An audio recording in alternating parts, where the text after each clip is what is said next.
Между парламентариями наших стран всегда были очень теплые, несмотря на политические конъюнктуры. Деятели общественные, политические, депутаты Государственной Думы, мы всегда опирались на их поддержку. И сегодня мы эту поддержку чувствуем. Так что мы очень рады вашему визиту.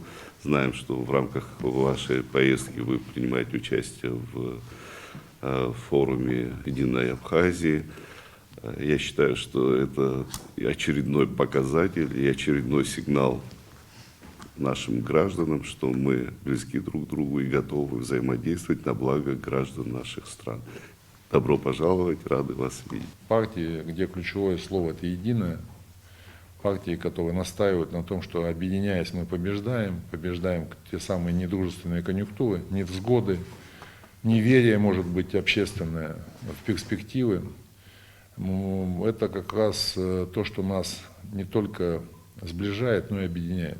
Мы, как единороссы, начиная с 1999 года, пережили очень сложные периоды, когда на базе Отечества, единства регионов всей России создали сначала объединение 4 избирательных объединений внутри Государственной Думы, потом перешли уже к тому, что Единая Россия обрела статус всероссийской партии.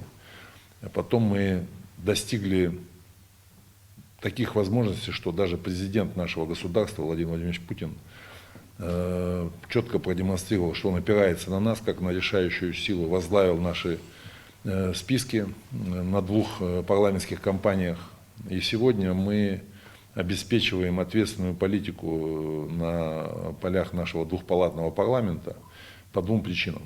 Потому что мы берем на себя только исполнимые обязательства. И вторая причина, она основная, ни разу Единая Россия не поставила свои узкопартийные интересы, даже очень вожделенные, выше интересов государства.